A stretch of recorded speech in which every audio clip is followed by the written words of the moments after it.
శ్రీ బాల త్రిపుర సుందరి దేవి కుంకుమార్చన యాగంలో పాల్గొనండి. సర్వ కష్టాలు తొలగి శుభ ఫలితాలు పొందండి. నమస్తే కామేశ్వరి గారు. నమస్తే నవీన గారు. మరి మాకు ఈరోజు ఒక సరదా కథ చెప్తారా?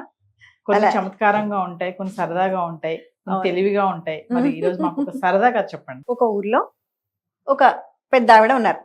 ముసలావిడ అనుకోండి, పెద్ద ఆవిడ ఉన్నారు. ఆవిడకి ఒక కూతురు అల్లుడు. వాళ్ళని పండక్కి తన ఇంటికి ఆహ్వానిస్తుంది అనమాట. వాళ్ళు అయితే అతను ఏం చేస్తాడు, అల్లుడు మొదటగా కూతుర్ని పంపిస్తాడు. అతనికి ఏదో ఆఫీస్లోనో ఉద్యోగంలో ఏవో పనులు ఉంటాయి కదా, సరే నువ్వు ముందు రోజే వెళ్ళు మీ అమ్మ వాళ్ళ ఇంటికి, నేను మరుసటి రోజు వస్తాను అని అల్లుడు భార్యను ముందు పంపించేస్తాడు. మరుసటి రోజు ఇతను బయలుదేరి వెళ్తాడు. వెళ్ళి తలుపు దగ్గరికి వెళ్తే తలుపు దగ్గరికి వేసి ఉంటుంది అనమాట. తలుపు కొడతాడు, వాళ్ళు వెంటనే ఓపెన్ చేయరు. అయితే ఇతను ఏమనుకుంటాడు, సరే వెనక వైపు నుంచి వెళ్దాంలే, వెనక కూడా దారి ఉంటుంది ఇంటికి. సో వెనక వైపు నుంచి వెళ్తే అక్కడ వంటిల్లు ఉంటుంది అనమాట, కిచెన్ వంటిల్లు దారి. అక్కడికి వెళ్ళి నిలబడగానే డోర్ దగ్గర బాగా కమ్మని వాసన వస్తూ ఉంటుంది. గారెలు వేస్తుంటారు. అది తల్లి కూతుళ్ళు కూర్చొని గారెలు వేస్తుంటారు. అయితే ఈయన అక్కడే నిలబడి చూస్తుంటాడు. లోపలికి వెళ్ళొచ్చు కదా, అక్కడే ఆగిపోతాడు అనమాట. ఆగిపోయి, ఆహా గారెలు చేస్తున్నారా మా అత్తగారు ఉన్న ఆవిడ ఇద్దరు కలిసి అని వెంటనే అనుకుంటాడు. అవును, పోయినసారి పండగకు కూడా నేను వచ్చాను, అప్పుడు కూడా గారెలే చేశారు, బాగా చేశారు, కానీ నాకు చాలా తక్కువ వేశారు గారెలు, అంటే ఈసారి ఎన్ని చేస్తున్నారో చూద్దాం అని అక్కడే నిలబడతాడు. అవి ఆ గారెలు వేస్తుంటే అవి సుయ్ సుయ్ అని ఒక్కొక్కటి ఇట్లా వేసినప్పుడు సౌండ్ వస్తుంది కదా, అక్కడ నిల్చుని కౌంట్ చేస్తుంటాడు ఎన్ని గారెలు వేస్తున్నారా అని. కౌంట్ చేస్తే సుమారుగా ఒక 100 గారెలు వేస్తారు వాళ్ళు. తర్వాత అన్ని విని సౌండ్, అమ్మో ఈసారి బాగా ఎక్కువగానే చేశారు, అయితే మా అత్తగారు బాగా ఎక్కువ వడ్డిస్తారు నాకు ఈసారి అని మళ్ళీ తిరిగి అటువైపు వెళ్తాడు. వెళ్ళి డోర్ కొట్టగానే ఇంతలో భార్య వచ్చి తలుపు తీస్తుంది. తీయగానే పలకరిస్తారు. అల్లుడు గారు రాగానే ఆహ్వానించి లోపల అన్ని సకల మర్యాదలు చేసి ఇంకా భోజనం వడ్డిస్తారనమాట. వడ్డిస్తే ఫస్ట్ ఒక 4 గారెలు వడ్డిస్తుంది అత్తగారు. వడ్డించి బాగా రుచి రుచిగా ఉంటాయి, ఆనందంగా తింటుంటాడు అల్లుడు. మళ్ళీ వస్తుంది అత్తగారు వచ్చి, నాయనా ఇంకా ఏమైనా ఇంకొక 6 గారెలు వేయనా, ఒక 4 గారెలు వేయనా అని అడుగుతుంది అనమాట.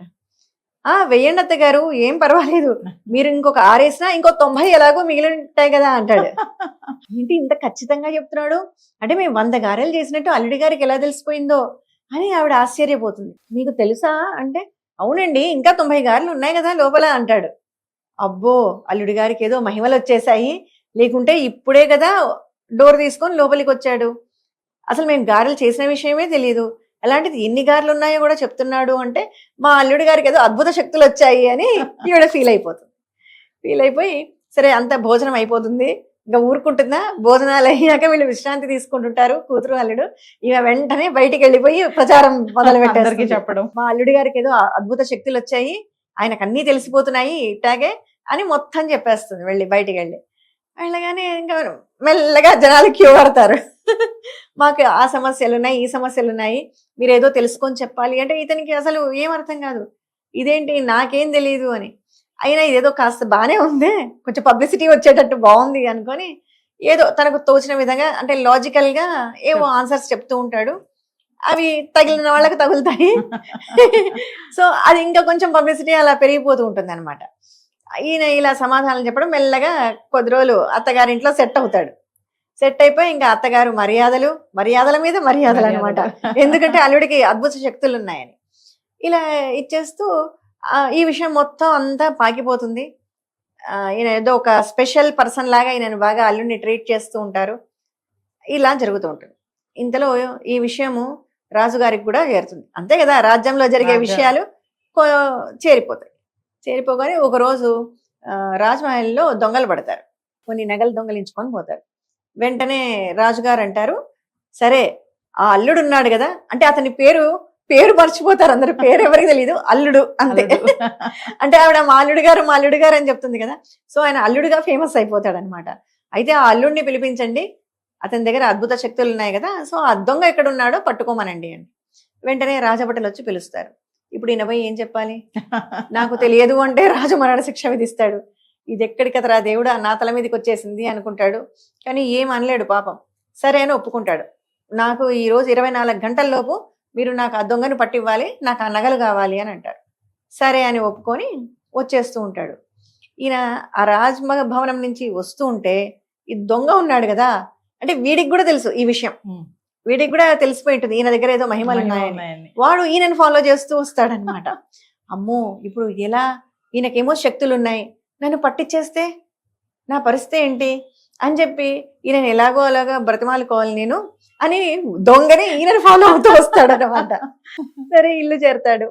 ఇల్లు చేరి ఆలోచిస్తుంటాడు ఎలా పట్టించాలి ఈ దొంగను అని ఆలోచిస్తూ పడుకుంటాడు. ఆయన పడుకుంటే ఆయన మంచం కింద ఈ దొంగ దూరి కూర్చుంటాడు అనమాట. అంటే ఎట్లా ఆయన బ్రతిమాలాలి అని. బ్రతిమాలుకోవాలి. సరే ఆయన భార్య వస్తుంది. ముందే ఈయన పాపం చాలా చిరాగ్గా ఉంటాడు.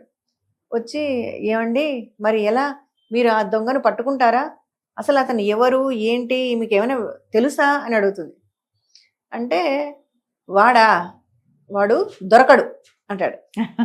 అనగానే ఈ దొంగ షాక్ తింటాడు. ఎందుకు, వాడి పేరు దొరకడు. మనం చిక్కడు దొరకడు అంటాం కదా, అవును. అలా వాడు దొంగతనంలోకి ఎంట్రీ ఇచ్చినప్పుడు తన పేరు దొరకడు అని పెట్టుకొని ఉంటాడు అనమాట. అది పాపం ఎవరికి తెలియదు ఆ విషయం. ఈయన దొరకడు, దొరకడు అనేసరికి వాడికి భయం అయిపోతుంది. అమ్మో నా పేరు కనిపెట్టేశాడు, ఈయన నిజంగానే అద్భుత శక్తులు ఉన్నాయని ఆ మంచం కింద నుంచి గబాల బయటకు వచ్చేస్తాడు. వచ్చి అల్లుడు గారు వాడికి కూడా అల్లుడు గారు దయచేసి నా పేరు బయట పెట్టకండి, ఇదిగోండి రాజుగారి నగలన్నీ మీకు ఇచ్చేస్తున్నారు తీసుకోండి, కానీ నా పేరు మాత్రం చెప్పకండి, నన్ను వదిలేయండి అంటాడు. అని ఇంక వాడు వెళ్ళిపోతాడు. ఈయనకు ఆశ్చర్యం అవుతుంది, సరే సంతోషం కూడా అవుతుంది, అమ్మయ్య బతికి బయటపడ్డానని. మరుసటి రోజు తీసుకెళ్లి ఆ నగలు రాజుకి ఇచ్చేస్తాడు. రాజు అభినందించి ఈయనకు కూడా మంచి బహుమతులు ఇచ్చి పంపిస్తారు.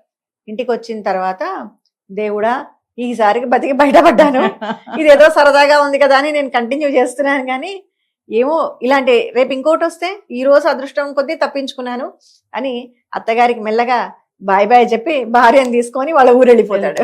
భలే సరదాగా ఉంది మేడం. నమస్తే. నమస్తే.